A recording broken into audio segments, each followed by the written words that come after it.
Hello, this is Brian again. So I found a little trail here. I'm going to see if this is.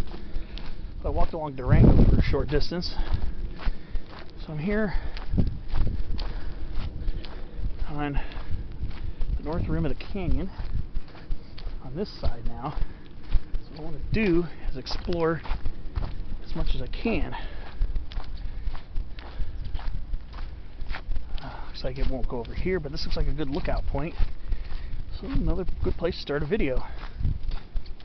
So, according to this, they don't want people hiking along here. So it looks like there's a trail that goes along here on the mesa. So we'll see. There's a scrub oak right here. I'm not even sure if this is a Demosa or a Cutidens, to be honest with you. It's a lot more stunted and shorter up here. But yeah, this is Crest Canyon right here. I can see the stairs I walked down and up. I can see the huge Torrey pine over there. It had the huge piece break broken off of it. But here we're in a largely chamise dominated chaparral here, of course with a couple other things mixed in. So this is what we call coastal or maritime chaparral, or southern maritime chaparral.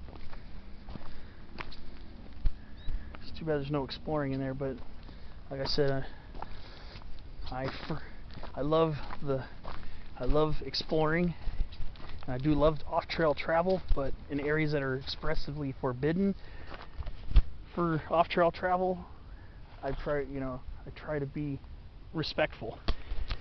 Here we go. Bushru, Neorydium dumosum, also called coastal spice bush. You see those little round things there? Those are the old berries.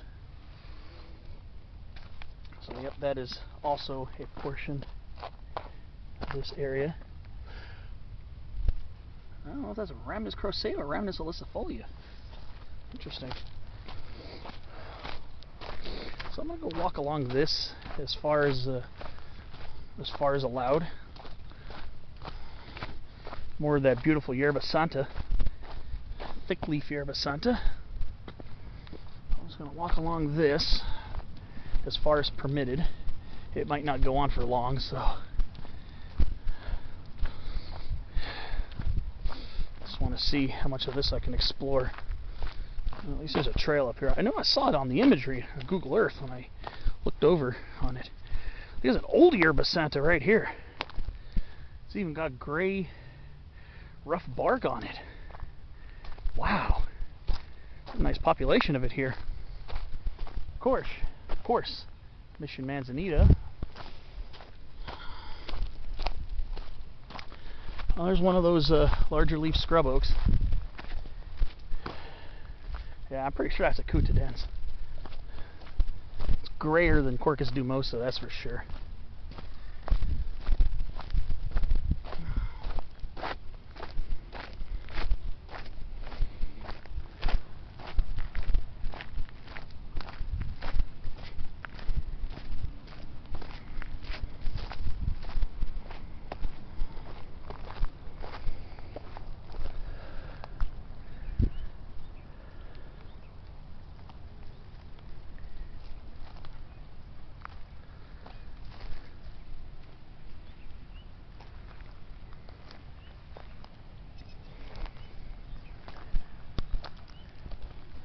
More bushru.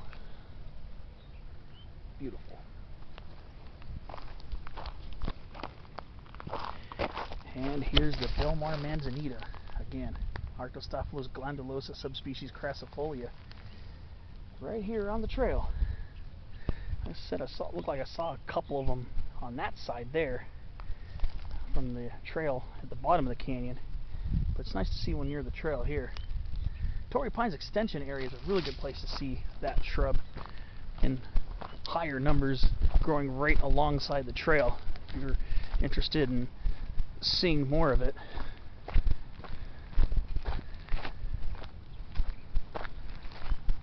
This is one really cool canyon. I really like it here. Let's go off to this cliff here and see what the view is like over here.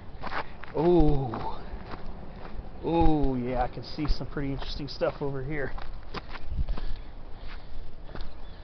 A whole thicket all the way along this canyon bottom. A whole thicket of San Diego mountain mahogany. Cercocarpus minutiflorus. Whole population of it down here. That is awesome. And a pretty hefty Torrey pine right there, of course, to boot. But yeah, there's a lot of San Diego mountain mahogany or Cercocarpus just growing down here. Absolutely awesome. Really neat. Really neat. I wonder if it'd be worth it walking along the other side of the canyon, along the street. Who knows? Would love to get to some big scrub oak action.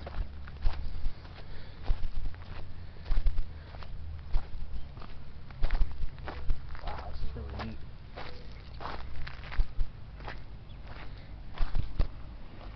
Now we get closer to the neighborhood access points. I see more manzanita too.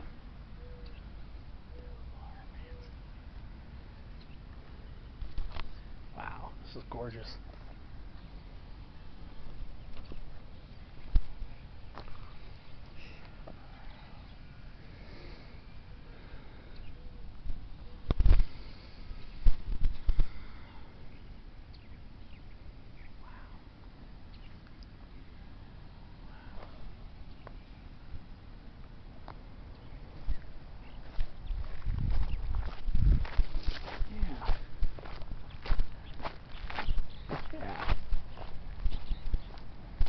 This is pretty cool. This is pretty nice.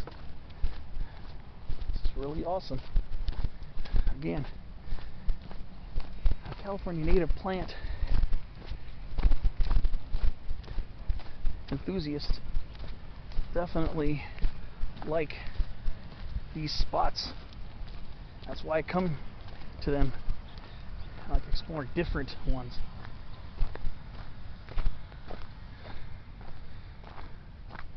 We do have a few non-natives poking out in here too, though. Some pepper trees, Scinis terebinthifolius, popping up. And of course, we have a couple tree tobaccos. But we also have this plant here, Echium candicans. I think it's candicans. The Pride of Madeira. It's a non-native perennial subshrub to shrub. It's in the borage family, Braginaceae, like our Phacelias, and the Yerba Santa. And it sometimes naturalizes from people's gardens. So that does show up from time to time.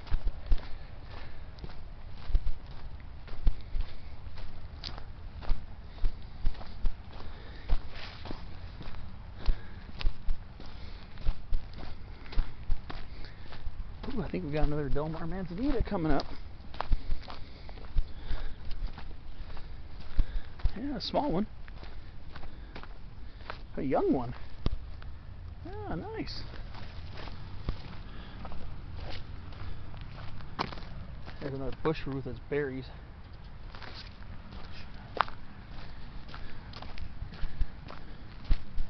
Oh yeah, pretty nice. Oh, seems to be a theme for me is seeing these a lot. Jade plants. This is a huge jade plant right here. And that's not a native, but it does show up sometimes, especially closer to the residential areas.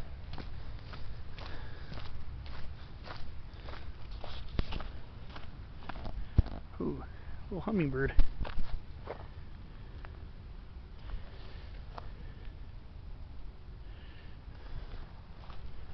Wow.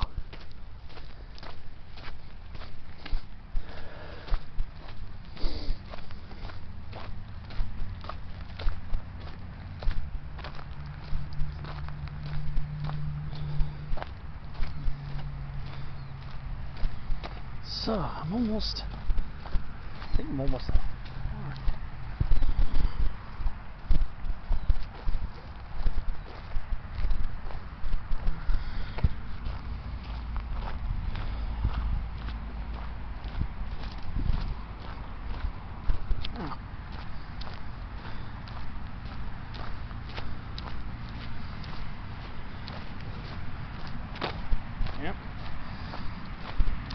Oh yeah, here's one of those scrub oaks. Here we go again. It's got to be Quercus acutidens. How large those leaves are compared to other scrub oaks. Yeah, I'm going with Quercus acutidens. That's my story, and I'm sticking to it. Yeah, there's quite a few more of them, I think, on that side of the canyon. Some of them are huge, like at least twice as tall as this one. But yep, I'm going with Quercus acutidens. I'm going to stick to that. I'm pretty sure I'm right. I'm going to stick to that.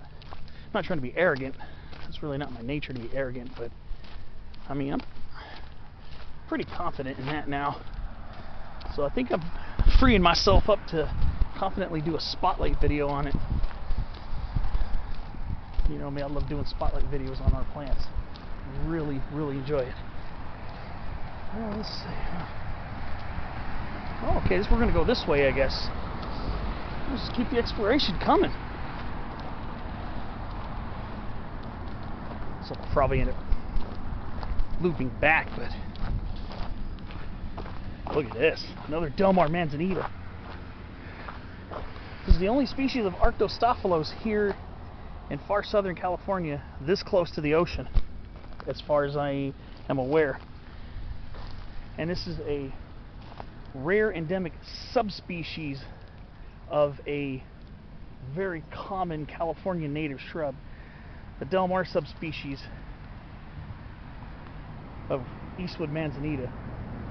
Again, Arctostaphylos glandulosa subspecies crassifolia. The only species of Arctostaphylos this close to the ocean, this far south in Southern California.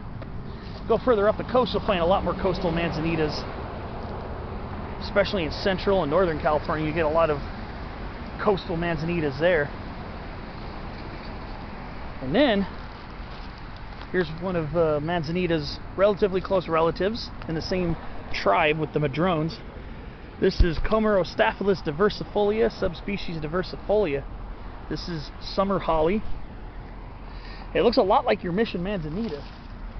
So you see here, the leaves are very tightly revolute. You see here. Now let's go look at Mission Manzanita, Xylococcus bicolor. So we're looking at Mission Manzanita now. Again, leaves are very tightly curled, tightly revolute. So, I don't see flowers, and I don't see fruit on either of them. So how am I able to tell which one is which? It's the bark. It's the bark of the plant. So we're looking here at Mission Manzanita, and of course this bark is peeling. Usually during the late spring and summer months, the old bark will peel off. But for the most part, the bark on your Mission Manzanita is like a regular Manzanita, quite smooth and brownish color. So that's Mission Manzanita. Summer holly, however, let's go look at the bark of summer holly, because it's quite a bit different. It's gray, and it gets stringier. It's gray, and it's kind of stringy, or shreddy. Quite a bit different. That's how I know I'm looking at summer holly, despite the fact that there are no flowers or fruit on them. Probably during this drought, you're probably not going to see much flowering and fruiting action on these plants. I mean, I do see evidence of old flower heads that died off, but for the detail that I can get on this camera, it's probably not going to be too helpful. Well, the flower clusters and flower fruit, the flower clusters and fruit clusters on summer holly are narrow racemes. In other words, linear in profile, whereas Mission Manzanita is round in profile. There's another small summer holly right there. Looks like this trail continues for a while. Maybe I'll find some other examples. But yeah, and Mission Manzanita, in my experience, is much more common than summer holly, actually. Much more common. By far is much more common than summer holly. course, everything looks a little drab because of it's the dry season, and B, this is the dry season of a really bad drought year. So that's kind of where we're at.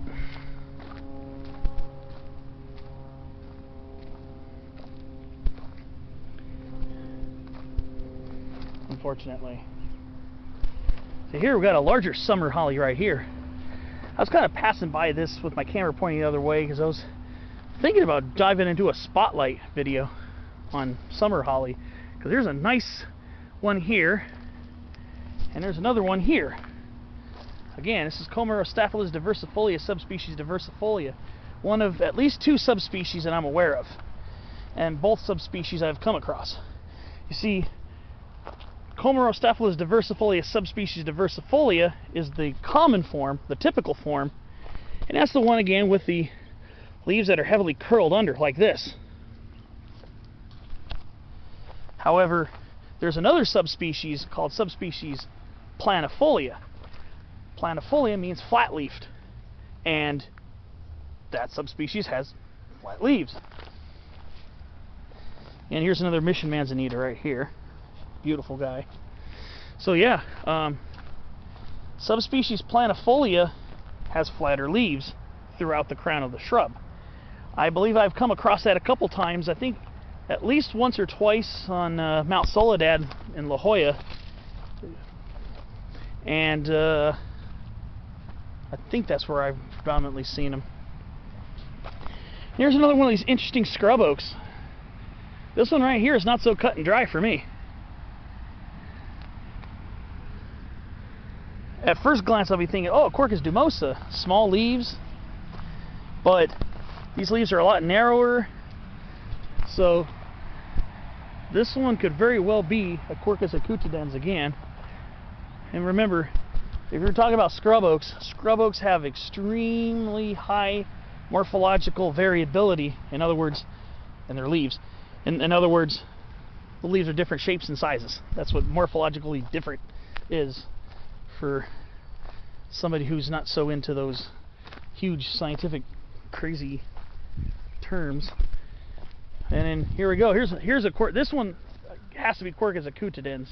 The leaves are way out of the size range for Quercus dumosa.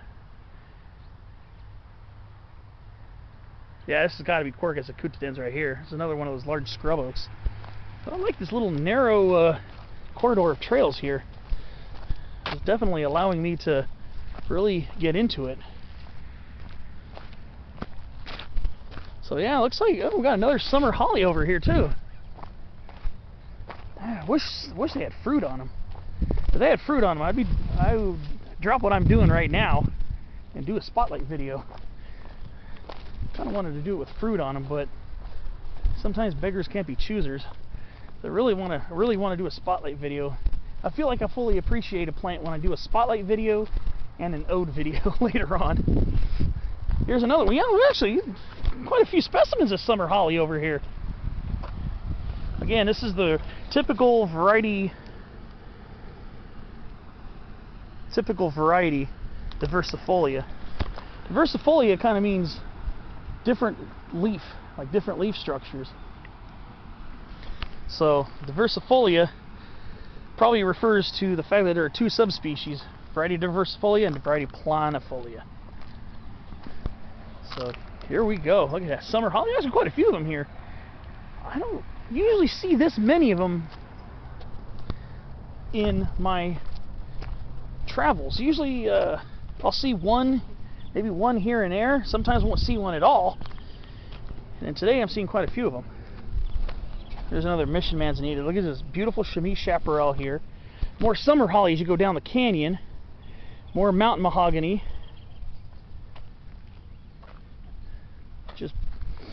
Yeah, I love this canyon. This canyon is really nice. I really enjoyed coming here. I'm sure this will probably be my last clip for Crest Canyon. Thanks for watching. I hope you enjoyed it, and I'll see you on my next adventure.